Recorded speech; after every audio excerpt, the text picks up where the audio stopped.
This video is sharing my experience about replacement my phone's cracked screen. So this is a Xiaomi Note 4x. Ay, naku naman ang aso namin. Kaingay ba? Ito yung yung phone ko. Ay, naku, nasisira yung momentum. Di bali na. Tuloy-tuloy lang.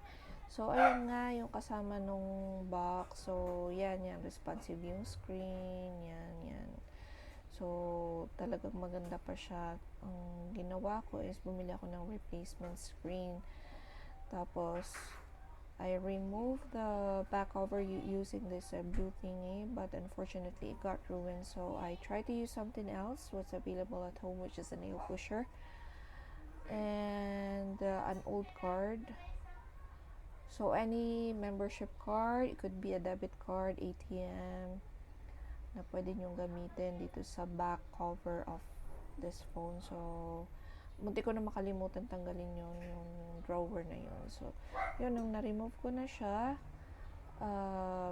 eto na. I carefully remove the flexes that's connecting the battery part and the top parang board circuit. So, medyo mahirap siya. And I only base it from some videos available on YouTube also. So, ayan, natanggal siya. And I unscrew everything first to make sure that I'll be able to remove that circuit or that board.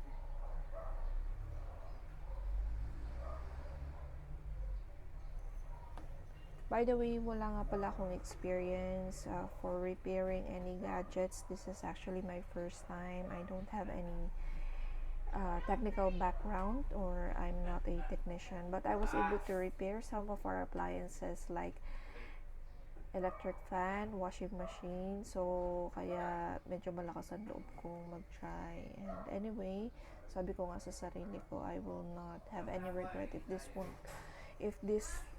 would not work, or swerte kung gumana, pero kung hindi, okay lang din.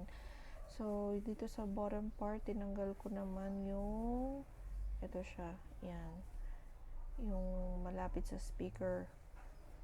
So, again, I unscrew first those connecting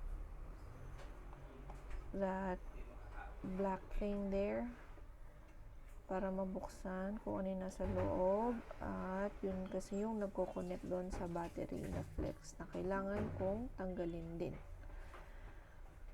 Okay, so after matanggal,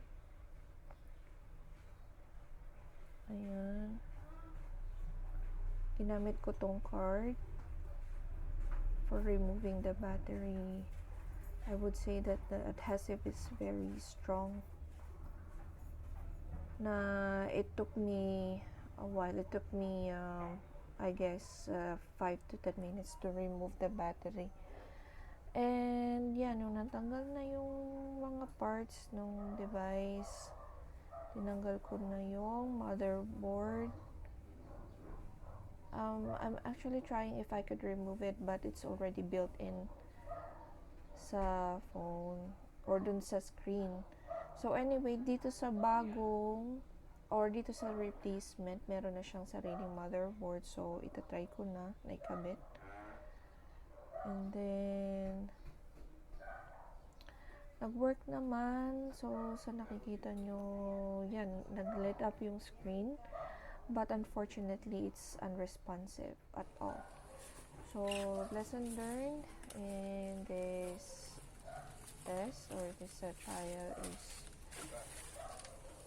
if the skill is beyond your scope, I think you have to trust the expert or just leave it to the expert, and you really can fix everything. You can try, but if you fail, accept it and move on. Okay, so thank you for watching. Bye bye.